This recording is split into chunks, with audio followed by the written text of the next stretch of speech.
Itu kurang ajar, kufur. Rasul berkata, kullu bid'ah, semua bid'ah sesat. Orang yang mengatakan bid'ah hasanah, ini ujung-ujungnya orang yang mau membenarkan tindakan-tindakan bid'ah yang dia lakukan dengan dalih bid'ah hasanah. Padahal demi Allah, pernah nggak Rasul bilang bid'ah hasanah gitu? Pernah nggak? Tidak. Begitu tahu ngaji ini, pulang ke rumah, ini bid'ah, ini bid'ah, ini bid'ah, ini bid'ah. Ini nggak hikmah dalam dakwah. Kalau nggak ada contoh dari Nabi, berarti bid'ah. Yang nggak ada contohnya bid'ah. Dari mana Anda belajar kaidah itu? Apa semua yang nggak ada contoh itu bid'ah? Tidak. Nanti ada ukuran dalil.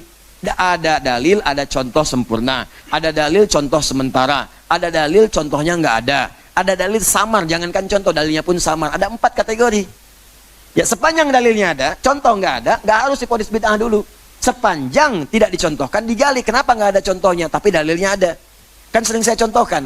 Makan daging dob, nggak ada contohnya. Zakat pakai beras, nggak ada contohnya. Contoh dari Nabi, zakatnya pakai kurma.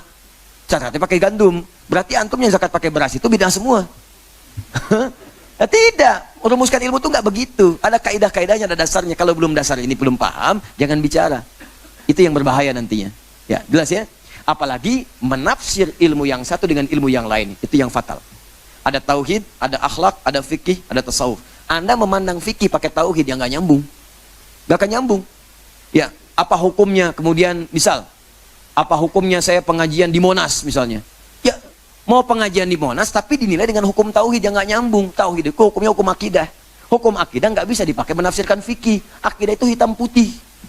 Hitam putih, nggak ada abu-abunya. Kalau fikih itu pilihan. Nah, tarihil ahkamul khamsah. Pilihannya pasti satu di antara 5. Bisa halal mubah, bisa tadi ke kiri makruh, kiri lagi kemudian haram, ke kanan sunnah, kemudian langsung menjadi wajib. Ya, bisa sunnah, bisa wajib, tengah-tengahnya mubah. Ke kirinya bisa makruh, bisa haram. Kapan itu menjadi mubah, makruh atau haram? Kapan kemudian jadi naik jadi sunnah? Kapan naik jadi wajib? Tergantung pada kondisi hukum yang menyebabkan itu dihukumi demikian. Disebut dengan ilat namanya. Jadi kalau belum paham ilatnya nggak bisa.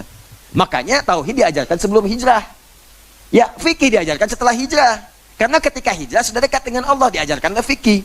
Makanya kalau ada orang yang menghukumi dengan tauhid, belajarnya tauhid, menghukumi masalah fikih, pasti orang itu belum hijrah. Belum hijrah, karena masih belajar di tahap-tahap awal, belum mengerti tentang hukum-hukum fikih.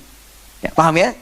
Nah, jadi yang seperti ini menurut saya dijauhi saja, dijauhi, supaya tidak melahirkan nanti fanatisme yang berlebihan, dan belajar dengan baik lagi, serta tetap mendoakan yang demikian. Tadi tetap dihukumi hukum bergaul yang biasa.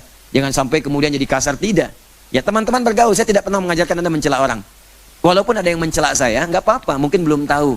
Saya aja memaafkan, kenapa Anda mesti ribut?